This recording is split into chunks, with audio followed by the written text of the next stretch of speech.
السلام علیکم، میں شکیل انور کمال حاضر خدمت ہوں کمال کی باتیں لے کر کے۔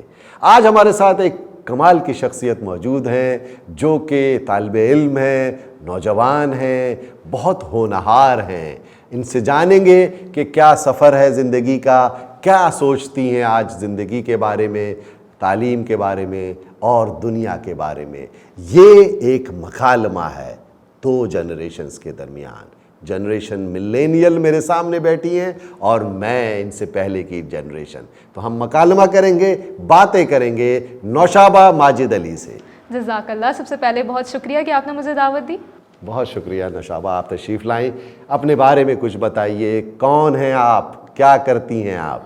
ٹھیک ہے، اگر شروع کیا جائے تو میرا نام نوشابہ ماجد علی ہے، عمر میری 21 سال ہے۔ کیونکہ میں جدید دور کے لوگوں سے تعلق رکھتی ہوں، اسی لیے میرا شوق اور میرا پیشہ انجینئرنگ سے ریلیٹڈ ہے۔ Wow, you are becoming an engineer. بالکل۔ Very good. تو اپنی ابتدائی تعلیم کے بارے میں بتائیے گا، کہاں سے ابتدائی تعلیم حاصل کی، او لیولز کیا آپ نے؟ بالکل، ابتدائی تعلیم، کیونکہ آپ کو پتہ ہے والدین کا شوق ہوتا ہے کہ بچے بڑی اعلیٰ تعلیم حاصل کریں ایک انگریزی میڈیم اسکول میں، تو میں نے او لیولز سے اپنا کمپیوٹر سائنس میں ڈگری حاصل کی۔ اس کے بعد میں نے انٹرمیڈیٹ میں داخلہ لے لیا، پری انجینئرنگ سے میرا انٹرمیڈیٹ ہے۔ اس کے بعد مجھے موقع ملا تو میں نے الیکٹرانک انجینئرنگ داؤد یونیورسٹی سے جوائن کی۔ ابھی میں داؤد یونیورسٹی میں ایک ادنا اور حقیر سی طالب علم ہوں، لیکن کیونکہ میرا اکثر دورانیہ اور کام مشینوں سے منسلک رہتا ہے، پر میرا عشق اور محبت اردو سے رہی ہے۔ واہ، کیا آج کی ایک نوجوان طالبہ ہمارے ساتھ بیٹھی ہیں جو کہتی ہیں کہ مشینوں سے محبت ہے لیکن عشق اردو زبان سے ہے۔ سبحان اللہ، بھائی میرا تو آج دن سفل ہو گیا۔ اب یہ بتائیے، داؤد میں انجینئرنگ کر رہی ہیں آپ، تو کیا داخلہ انجینئرنگ میں ہوا الیکٹرانکس کے اندر تو آپ نے بحیثیت مجبوری اس کو اڈاپٹ کر لیا یا اس کا شوق تھا آپ کو؟ میرے خیال سے میرا اپنا زاویہ ہے کہ انسان صرف اسی چیز میں کامیاب ہو سکتا ہے جسے وہ دل سے پسند کرتا ہے۔ واہ۔ اسی لیے مجھے ان سے تعلق بھی رہا، اور کیونکہ ہم جدید ٹیکنالوجی میں جس قدر بڑھتے جا رہے ہیں، میرے خیال سے نوجوان نسل کے لیے اس سے بہتر کوئی پیشہ ہو نہیں سکتا۔ ایک لڑکی کو انجینئرنگ کرنا کچھ بہت کم تعداد ہے، very few numbers are going to engineering universities as a female, میں دیکھتا ہوں۔ میں آپ کی بات سے بالکل اتفاق کرتی ہوں، لیکن کیا ایک پیشے کو یا کسی بھی فیلڈ کو ایک مختلف جینڈر سے ایسوسیٹ کر دینا کیا انصاف ہے؟ نہیں، میرا خیال ہے ایسا تو نہیں ہے۔ آج تو لڑکیاں خلا میں جا رہی ہیں، ہوائی جہاز چلا رہی ہیں اور پتہ نہیں بڑے بڑے کام کر رہی ہیں، تو میں نہیں سمجھتا کہ جینڈر عورتوں نے ہر میدان میں اپنا لوہا منوایا ہے، اور انجینئرنگ میں بھی، کیونکہ ابھی بھی ماشاءاللہ پاکستان میں ایسی بہت سی لڑکیاں ہیں جنہوں نے ایک معیار سیٹ کیا ہے، اور ہم بھی آگے بڑھ کے اسی کو پروموٹ کرنا چاہیں گے۔ That's very nice, I am proud of you کہ ویمن امپاورمنٹ کو بھی آپ جو ہے نا اس کو سمجھتی ہیں، اور لڑکیوں کا ہر محاذ پہ ہر کام میں جانا بہت زیادہ خراج تحسین پیش کرتا ہوں میں ان تمام ماؤں کو، ان تمام بیٹیوں کو جو اپنی بیٹیوں کو بھیج رہی ہیں اعلیٰ تعلیم کے لیے اور بہترین سے بہترین ہنر سیکھنے کے لیے وہ نکلی ہوئی ہیں، اور مردوں کے شان بشانہ آج زندگی کے دوڑ میں عملی طور پر ثابت قدمی سے موجود ہیں۔ مشکلات تو ہیں نا، پھر بھی واقعی کہا جا سکتا ہے، لیکن میرے خیال سے یہاں پر آ کر میں نے دیکھا کہ دونوں ہی جینڈرز کو سیم طرح کی مشکلات کا سامنا ہے، کیونکہ جب ہم ایک ہی رستے پہ چل رہے ہیں تو ایک ہی پتھر آئیں گے اور ایک ہی طرح کے رستے سے گزرنا ہوگا۔ ہاں، رستہ دشوار ضرور ہو سکتا ہے، لیکن آگے صرف ہماریاں ہیں۔ واہ بھائی، اتنی جو خوبصورت گفتگو کرتی ہیں اردو میں، کلام میں جو آپ کو کمال حاصل ہے، میں تو اس سے بڑا امپریس ہوں۔ ہم سمجھتے تھے کہ ہم ہی اچھی گفتگو کرتے ہیں، لیکن یہاں تو آج ایک 20-21 سال کی نوجوان طالبہ ہم سے مخاطب ہوتے ہوئے ایسے کلام کر رہی ہیں کہ ہمیں بہت سوچنا پڑ رہا ہے ان سے گفتگو کرتے ہوئے۔ آپ یہ بتائیے کہ یہ اردو میں کمال مہارت کیسے حاصل ہوئی ہے؟ میں تو آج آپ کی جنریشن سے میرا گلہ ہے کہ وہ تو اپنی زبان سے بہت بے بہرا ہو چکی ہے، نہ اس کو لکھنا آتا ہے، نہ اس کو پڑھنا آتا ہے صحیح معنوں میں اردو، اور نہ ہی وہ شاید لکھنا پڑھنا چاہتے ہیں۔ ایسا کیوں ہے؟ یہ میری شکایت ہے، اس کا پہلا ایلیگیشن ہے اس جنریشن ملینیل کے اوپر میرا اور مجھ جیسے لوگوں کا، کہ وہ اردو سے یا اپنی زبان سے، چاہے وہ ان کی جو بھی ماں بولی ہے، پنجابی ہے، سندھی ہے، بلوچی ہے، سب کی خوبصورت زبانیں ہیں، لیکن اپنی مادری زبان سے، اردو سے خاص طور پر میری یہ جنریشن جو میرے سامنے بیٹھی ہے وہ کیوں بے بہرا ہے؟ آپ نہیں، you are representing the whole generation. میں آپ کے الزام کو یہاں مسترد کرتے ہوئے یہ کہنا چاہوں گی کہ کیا صرف اس میں ہماری جنریشن کا قصور ہے؟ کیا ہمارے والدین ہمیں انگلش میڈیم اسکول میں نہیں پڑھانا چاہتے تھے؟ کیونکہ آج انگلش کو صرف ایک زبان نہیں سمجھا جاتا ہے. میں معذرت کے طور پہ اردو میں انگریزی کا لفظ استعمال کر رہی ہوں. انگریزی میڈیم ہمارے یہاں معیار بن چکا ہے، اسے اسکل بنایا جا چکا ہے. صرف زبان کی حد تک اسے محدود نہیں رکھا گیا. آج وہ انسان جو انگریزی نہ بولے تو شاید اسے حقیر جانا جاتا ہے. اسٹیٹس سمبل بھی آپ سمجھتے ہیں؟ بالکل ایسا ہی ہے. والدین نے شروع میں ہی اپنے بچوں کو، جب کوئی بچہ انگریزی میں پویم سناتا ہے تو اسے جو داد رسائی ملتی ہے، کیا وہ کسی اردو بولنے والے بچے کو ملی؟ نہیں. تو میرے خیال سے ہم واحد وجہ بنے کہ ہم اردو زبان سے محبت ہی نہیں کروا سکے اپنے بچوں کو. اور یہ جنریشن آج بھی ہم میں سے کئی لوگ ہیں جو غالب کو پڑھتے ہیں، درد کو پڑھتے ہیں، اور سچ میں دل میں وہی درد رکھتے ہیں. لیکن آپ کا جو ذریعہ تعلیم تھا، میڈیم آف ایجوکیشن تھا، وہ تو تھرو آؤٹ او لیولز میں بھی انگریزی تھا. انجینئرنگ کے اندر بھی آپ انگریزی کتابیں پڑھتی ہیں، چاہے آپ فزکس پڑھتی ہیں، چاہے آپ کیمسٹری پڑھتی ہیں، چاہے آپ بیالوجی پڑھتا ہے، چاہے کوئی دیگر سبجیکٹس پڑھتا ہے، وہ سب انگریزی میں میسر ہے. تو آپ کا ایکچول جو میڈیم ہے وہ تو ہے انگلش، لیکن آپ اس میں بھی اردو کو زندہ کیسے رکھے ہوئی ہیں، یہ بتائیے نا. اس کا سب سے بڑا خراج تحسین تو میں اپنی والدہ کو ادا کرنا چاہوں گی، جن کا تعلق لکھنؤ سے ہے، اور انہوں نے آج بھی اپنی تہذیب کو زندہ رکھا، اپنے ذریعے بھی اور ہمارے ذریعے بھی. اور یہ میں اپنا فرض سمجھتی ہوں کہ اس زبان کی جو تہذیب ہم نے ابھی تک محفوظ کر کے رکھی ہے، یہ آگے ہماری جنریشن اسے لے کے جائے. اور بالکل وہ ایسا کریں گے، کیونکہ ہم جب زبان بولتے ہیں، مجھے نہیں لگتا اردو سے زیادہ کوئی میٹھی اور چاشنی زبان موجود ہے، کیونکہ یہ زبان ہی مختلف زبانوں سے مل کے بنائی گئی ہے. اسی لیے آپ کسی سندھی کے پاس چلے جائیں یا کسی بلوچی میں، اس صوبے میں اگر مجھے ان کی زبان نہیں آتی تو اردو وہ واحد ذریعہ ہے جو ہم دونوں کو ایک دوسرے سے جوڑے رکھتا ہے. واہ، قوموں کو جوڑنے کا سبب بھی اردو ہے، اس کی چاشنی بھی اپنی جگہ پر ہے. اور ہندوستان کی جو سب سے رچ تہذیب ہے لکھنؤ کی، خاص طور پر تو لکھنؤ سے کی پروردہ ہیں آپ کی والدہ، اور وہی لیگیسی آگے لے کے آپ چل رہی ہیں. مجھے پتہ ہے کہ آپ انگریزی بہت اچھی بولتی ہیں اور بہت اچھے طریقے سے بچوں کو پڑھاتی بھی ہیں. میں نے سنا ہے کہ آپ پڑھاتی بھی ہیں. بالکل. میرے پیشے نے بڑی مدد کی میرے اس خواب کو پورا تعبیر کرنے کے لیے، کیونکہ مجھے کہیں نہ کہیں میرے دل میں یہ خلش رہ گئی تھی کہ کیوں ہماری نوجوان نسل کو اس عمدہ زبان سے ہم لوگ ابھی تک ہم نے دور رکھا ہے. آپ اردو پڑھاتی ہیں، بینگ اے الیکٹرانکس اسٹوڈنٹ، ایک انجینئرنگ کی الیکٹرانک اسٹوڈنٹ اردو پڑھاتی ہے. بھائی سبحان اللہ. پورا دن میرا مت بھیڑ چلتی رہتی ہے مشینوں کے ساتھ. پھر جب شام کا وقت آتا ہے اور وہ سورج ڈھلنے کو آتا ہے تو میری امید ہوتی ہے کہ کیوں نہ میں اپنے نوجوانوں میں وہ امید کی کرن جلا دوں. تو اکثر میرے جو طالب علم ہیں وہ بیرون ملک سے تعلق رکھتے ہیں، جنہیں وہاں پر ایسے ٹیچر ابھی میسر نہیں ہیں جو انہیں اس زبان کو سکھا سکیں. اور میرے خیال سے زبان وہی سکھا سکتا ہے جو زبان سے محبت رکھتا ہے. بھائی سبحان اللہ، کیا خوب بات کی آپ نے کہ زبان وہی سکھا سکتا ہے جو زبان سے محبت رکھتا ہے. تو آپ کے بیرون ملک بھی اسٹوڈنٹس ہیں، وہ او لیولز اور اے لیولز کے اسٹوڈنٹس ہوں گے جن کو آپ شاید اردو پڑھاتی ہیں. اسی طرح پاکستان میں بھی کچھ اسٹوڈنٹس ہیں جن کو آپ اردو پڑھاتی ہیں. اچھا، تو وہ آپ سبجیکٹ اسپیشلسٹ تو الیکٹرانکس میں ٹریڈ میں کر رہی ہیں، انجینئرنگ کر رہی ہیں، تو اردو پڑھانے میں آپ کو کیا دشواریاں پیش آتی ہیں؟ کیونکہ کریکولم کو پڑھنا ہے، نصاب کو دیکھنا ہے، امتحانات کی تیاری کرانا ہے، it's a hell of a job. بالکل ایسا ہی ہے. میرے خیال سے جب یہ کووڈ کا دور آیا تو اس نے ان تمام چیزوں کو میرے لیے بڑا جوڑ کے رکھ دیا. میں نے ٹیکنالوجی کے ذریعے سوچا کہ کیوں نہ جس چیز میں مہارت حاصل رکھتی ہوں اس کے ساتھ ہی اپنی زبان کو چلایا جائے. کیونکہ لوگ سمجھتے ہیں کہ اردو کو بولنے والے شاید تھوڑے سے پسماندہ خیالات کے ہیں، پر ایسا نہیں ہے. ہم نے اس کو ٹیکنالوجی کے ساتھ جوڑا اور اسے آگے بڑھایا، کیونکہ اس زبان کو اتنا پھیلایا ہی نہیں گیا تو لوگ اسے سمجھ نہیں سکے. ٹیکنالوجی کے ذریعے میں نے دوسرے ملکوں میں جو بچے اردو بولنے میں دشواری پیش انہیں آ رہی تھی، میں نے ان کی مشکل کو حل کرنے کی کوشش. زبردست. اچھا، آپ کے اوپر دوسرا آروپ یہ ہے، ایلیگیشن یہ ہے کہ آپ لوگ ہر وقت اس میں گھسے رہتے ہیں، ہر وقت موبائلوں میں گھسے رہتے ہیں. نہ آپ کو کوئی تمیز ہے, نہ کوئی آپ لوگوں کو کھانے پر بیٹھنا ہے والدین کے ساتھ, نہ آپ کو مہمانوں کی ساتھ میں انٹریکشن کرنے میں کوئی دلچسپی ہے. ہر وقت آپ لوگ اس میں گھسے رہتے ہیں. اس کا جواب دیجیے بی بی. ٹیکنالوجی نے کئی حد تک انسان کو اپنے اندر محدود کر دیا ہے, لیکن ایسا کیوں نہ ہو جب اس کے اندر وہ تمام معلومات ہمیں ملتی ہیں جو کہ ہم سے شاید کافی دور ہیں یا پھر ان تک رسائی ہماری ممکن نہیں ہے.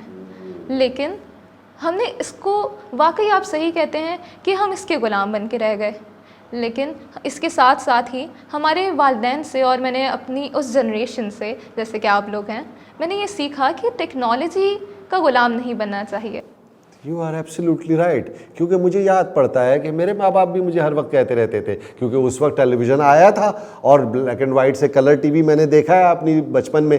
تو وہ جب ہم ٹی وی ہمارے لیے فینٹیسی تھی, ہم ہر وقت ٹی وی دیکھتے رہتے تھے. وی سی آر آ گیا, ہم فلمیں دیکھتے تھے اس پہ. تو ماں باپ یہی کہتے تھے ہر وقت ٹی وی دیکھتے رہتے ہو, کیا ٹی وی میں گھسے رہتے ہو, ٹی وی نے جنریشن کو تباہ کر دیا. اور آج ہم اپنی اگلی جنریشن کو یہ اس پر ناراض ہو رہے ہوتے ہیں کہ اس موبائل میں نے ہر ایک کو تباہ کر کے رکھ دیا ہے. ایسا نہیں ہے. آپ کو یہ طے کرنا ہے کہ اس میں سے کون سا راستہ اختیار کرنا ہے, اور وہ میرے خیال ہے انسان کی جو اپنی وزڈم ہے اور اس کا جو تہذیبی ورثہ اس کو منتقل ہو رہا ہے, جو اس کو ثقافت سے جس سے وابستہ ہے, اور سب سے بڑی بات جو آپ نے ایڈمٹ کی کہ آپ کے جو بڑے ہیں آپ نے ان کو مشعل راہ سمجھا ہے. Which is a very good sign. انہوں نے ہی ہمیں سکھایا کہ یہ اتنی مثبت چیز, کیونکہ اگر اس سے دور رہا جائے تو ہم واقعی زندگی کی دوڑ میں کہیں پیچھے رہ جائیں گے. اس کے ساتھ ساتھ چل کے اس سے اپنا غلام بنایا جائے, اور کیوں نہ اس سے وہ فائدے اور وہ چیزیں حاصل کی جائیں جو واقعی ہماری مدد کے لیے بنائی گئی ہیں. اوکے, مجھے تو اس میں بڑی ڈسٹریکشن ہوتی ہے. میں تو بار بار واٹس ایپ میسیجز کو چیک کرنے میں لگ جاتا ہوں. کوئی اچھی کتاب پڑھنا چاہتا ہوں وہ رہ جاتی ہے, کوئی اچھی فلم دیکھنا چاہتا ہوں وہ رہ جاتی ہے, بار بار کوئی ٹویٹر پہ جانا پڑتا ہے, کہیں فیس بک کے کچھ میسیجز آ جاتے ہیں, اسی میں میرا وقت گزر رہا ہوتا ہے. تو بڑی ڈسٹریکشن ہوتی ہے. تو آپ نے کیسے اپنے آپ کو اس کا تابع نہیں بنایا, اور اسے اپنا تابع کیسے بنایا جا سکتا ہے, یہ بتائیے ہمیں. جس طرح جدید دور آگے بڑھتا جا رہا ہے, یہ اس قدر وسیع ہوتی جا رہی ہے ٹیکنالوجی کہ ہمیں اس میں کہیں یوں بھی لگتا ہے کہ یہ انسان کو محدود کر دے گی, اور اس میں کئی انسانوں کے لیے ذرائع بھی نکلتے ہیں. یہ سب ہمارے اپنے ہاتھوں میں ہے, کیونکہ انسان اپنے, ہماری حدیث بھی ہے کہ ہمیں اپنے نفس کو قابو میں رکھنا ہے. تو یہ نفس ہی ہے جو ہمیں اچھی طرف بھی لے جائے گا اور برائی کی طرف بھی. اس ٹیکنالوجی کے ہاتھوں میں صرف ایک کلک ہے جہاں پر آپ عرش پہ بھی جا سکتے ہیں, اور یہ آپ کو زمین پر بھی پٹک سکتا ہے. کتنی بڑی بات یہ کر گئی ہے نوشابہ.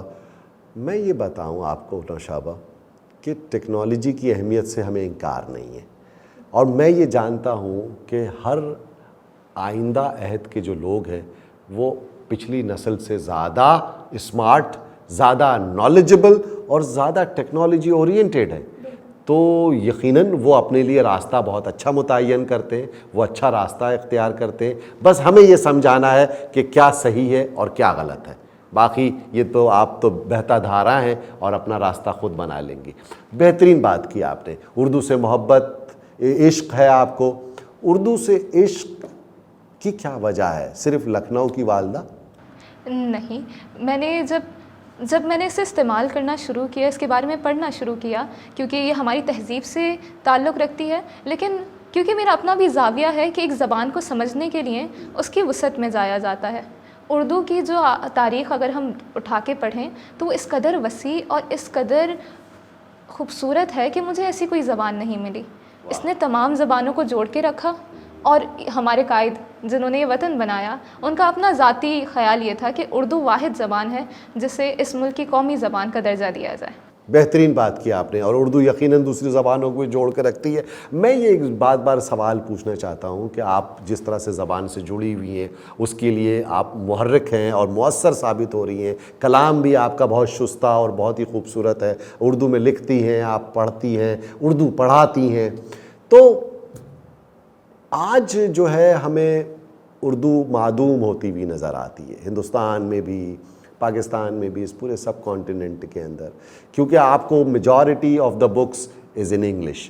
آپ چاہے میڈیا سائنسز پڑھ رہے ہوں, آپ اکنامکس پڑھ رہے ہوں, آپ فائنانس پڑھ رہے ہوں, انجینئرنگ پڑھ رہے ہوں, آپ میڈیکل پڑھ رہے ہوں, آپ لاء پڑھ رہے ہوں, آپ کو لبرل آرٹس پڑھ رہے ہوں, آپ پولیٹیکل سائنس پڑھ رہے ہوں, سوشیالوجی پڑھ رہے ہوں, آپ کو زیادہ تر کتب انگریزی میں میسر ہیں, تو آپ کو بہت کم پڑھنا پڑ رہا ہے. لیکن آپ پھر بھی نکال کر کے اردو کی کتب کا مطالعہ کر رہی ہیں, شاعری پڑھ رہی ہیں, وچ از اے ویری گڈ تھنگ. اب اردو کی جو چاشنی ہے اس میں حسن و عشق, گل و بلبل کا ذکر ہے, جو کہ انسان کو شاید کاہل اور سست بنا دیتی ہے, ایک عجیب رنگینی میں, کیفیت میں رہتی ہے. لیکن اس وقت تو آپ بہت متحرک ہیں, آپ تو بہت بیدار ہیں, یہ نسل تو بہت بیدار نسل ہے, اور یہ تو آگے بڑھنے کے لیے جستجو بھی ہے, اس کے اندر ہمت بھی ہے, حوصلہ بھی ہے, اور سب سے بڑھ کر ٹیکنالوجی اورینٹیڈ ہے. تو یہ اردو کے ساتھ کیسے آپ کا چلے گا؟ از دس ہیٹ اسٹوری اور لو اسٹوری رہے گی یہ اردو کے ساتھ آپ کی؟ واقعی عشق اگر زبان سے کیا جائے تو انسان کو بلندیوں پہ لے جاتا ہے, اور بڑا مشہور شعر ہے, اور بھی غم ہے زمانے میں محبت کے سوا. راحتیں اور بھی ہیں وصل کی راحت کے سوا. بالکل ایسا ہے. اردو زبان نے جہاں انسانوں کو بیدار کیا ہے, وہیں مجھے وہ مضمون ملتے ہیں جہاں سر سید احمد خان اردو میں لکھتے ہیں اپنے نوجوانوں کے لیے. اقبال, محمد علامہ اقبال رحمت. سر سید احمد خان نے تو بہت زیادہ اپنی نسل کو اور اپنی امت قوم کو اس وقت سب سے زیادہ بیدار کرنے میں یہ بھی خیال تھا کہ انہوں نے کہا کہ آپ انگریزی سیکھیں, اور انہوں نے بہت زیادہ تحریک دی, بلکہ ان کی تحریروں میں ہمیں جا بجا انگریزی کے الفاظ بھی ملتے ہیں. تو اس کی وجہ یہی تھی کہ وہ شاید اپنی قوم کو آشنا کرنا چاہتے تھے, اور وہ سمجھ گئے تھے کہ انگریزی سیکھنا بھی ضروری ہے. تو آپ اس سے اتفاق کرتی ہیں کہ ہمیں انگریزی میں جو ہمیں سیکھنا بھی چاہیے؟ واقعی میرا کسی زبان سے اختلاف نہیں ہے. ہاں, جہاں میں اپنی زبان کی وکالت کرتی ہوں وہاں میں واقعی اس بات کو مانتی ہوں اور تسلیم کرتی ہوں کہ انگریزی زبان کو آنا ایک بہت اہمیت رکھتا ہے, کیونکہ جس دور میں ہم رہ رہے ہیں یہاں آپ کو سامنے والے سے اسی زبان میں بات کرنی ہے جس زبان میں وہ آپ سے بات کر رہا ہے, کیونکہ جیسا دیس ویسا بھیس. اور علم کا خزانہ بھی انگریزی میں محفوظ ہے, چونکہ انہوں نے بہت تراجم کیے ہیں, جرمن زبان سے لے کے, چائنیز زبان سے لے کے, رشین زبان سے لے کے, عربی سے لے کے, ہر زبان کا انہوں نے ٹرانسلیشن کر کے کتابیں اپنی زبان میں پوری دنیا میں پھیلا دی ہیں. تو انگریزی زیادہ رائج بھی ہوئی ہے تیزی سے, اور از این انٹرنیشنل لینگویج, اس کی اہمیت سے انکار نہیں ہے. لیکن عشق اردو سے ہے, لیکن اس کے ساتھ وفا نبھانی ہے اپنی زبان کے ساتھ, کیونکہ جو انسان اپنی نشانی اور اپنی پہچان کھو دیتا ہے اس کی پھر کوئی پہچان نہیں رہتی. آگے کیا ارادے ہیں نوشابہ, کیا کریں گی انجینئرنگ کرنے کے بعد؟ الحمدللہ خیالات بہت حسین ہیں, بڑی سوچیں ہیں, لیکن مجھے لگتا ہے انسان صرف مثبت سوچ سکتا ہے. پائے تکمیل تک پہنچانا اس رب العزت کا کام ہے, جہاں اللہ چاہے وہاں ترقی انشاءاللہ حاصل ہو. لیکن میرا ابھی تک بنیادی مقصد یہی ہے کہ جو علم ہمیں ورثے میں ملا ہم اسے آگے تک پہنچائیں, تاکہ ہم سے آنے والوں کو یہ گلہ نہ رہے کہ ان تک یہ بات نہیں پہنچائی جا سکی. تو ہم یہ سمجھیں کہ اگلی جنریشن جو آنے والی ہے وہ بھی اردو سے بے بہرا نہیں ہوگی, کیونکہ آپ جیسے نادر اور گوہر نایاب موجود ہیں اس نسل میں, ملینیلز کے پاس بھی, جو کہ اپنی زبان سے محبت نہیں عشق کرتے ہیں اور اس کو لے کر کے اگلی نسلوں تک جانا چاہتے ہیں. انشاءاللہ میرا بالکل یہی خیال ہے, اور میں حقیر انسان ہوں, میں کیا کر سکتی ہوں, لیکن میرا ذرہ بھی اگر اس میں ادا ہو جائے تو میں اپنے آپ کو کامیابی کی منزل پر سمجھوں گی. اس طرح ہماری نوجوان نسل کو بھی ضرورت ہے کہ ہم اپنے آپ کو اس ٹیکنالوجی کے دور میں پیچھے نہ چھوڑ دیں, چاہے وہ عورت ہو یا وہ مرد ہو. میں دونوں کے لیے یہ کہنا چاہوں گی کہ ہمیں ضرورت ہے کہ ہم اپنے اخلاقیات کے ساتھ آگے بڑھیں. اور کیا کمال کا شعر مجھے یاد آیا, اگر آپ کی اجازت ہو تو. ارے عطا کیجیے. جی بالکل, مجھے شعر یاد آتا ہے, خزاں کی رت میں بہار لہجہ بنا کے رکھنا کمال یہ ہے. خزاں کی رت میں بنا کے رکھنا, خزاں کی رت میں بہار لہجہ بنا کے رکھنا کمال یہ ہے. جو یار چاہے وہ حال اپنا بنا کے رکھنا کمال یہ ہے. اب آپ یہیں رک جائیے, آئی ول اینڈ دس سیشن, اور آپ کو یہ ریکویسٹ ہے آپ سے کہ آپ یہ پوری غزل سنیں گی. یہ گفتگو بہت گھنٹوں تک محیط ہو سکتی ہے, کیونکہ میں جتنا اس وقت پر لطف گفتگو کو انجوائے کر رہا ہوں, جتنا مزہ آ رہا ہے.